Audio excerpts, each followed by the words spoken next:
Mr. Speaker, thank you. And I thank the chairman of the Armed Services Committee and my ranking member for their leadership on this issue and for the exhaustive discussions and briefings we've had.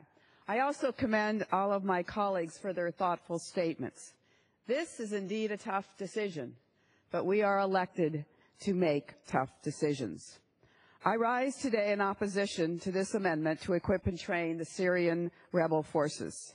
After countless briefings of the President's speech, I am left with more questions than answers. At a briefing today, former U.S. generals have opined that training 3,000 to 5,000 members of the Free Syrian Army will be lame, in fact, totally inadequate.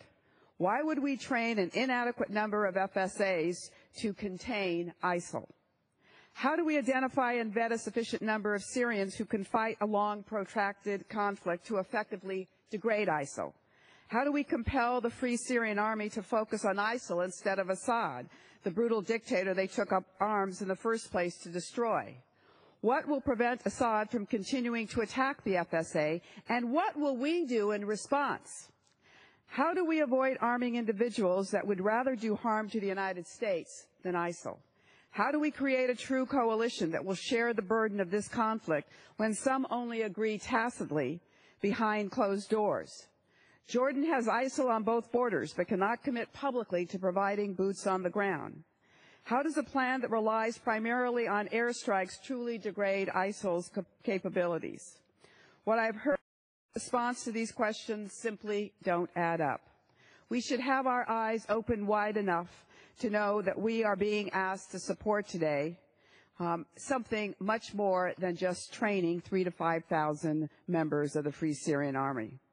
There are consequences of what we have supported in the past, and there will be consequences today. What happened when we spent billions of dollars to train and equip the carefully vetted Iraqi military over almost a decade? They folded in the face of ISIL, many of them taking arms up with ISIL, and others stripping their uniforms from their backs. The plan before us is unrealistic and insufficient. None of the military experts outside the government believe that this strategy will topple ISIL. General Dempsey conceded yesterday that if this plan is insufficient, which I believe it is, he may recommend ground forces.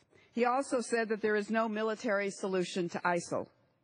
We should be frank with ourselves and the American people. We are not facing a limited engagement, but a new war that will only escalate. We are setting out on a path to send our own troops to the ground.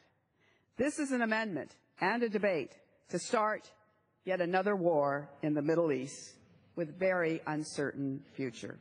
I yield back.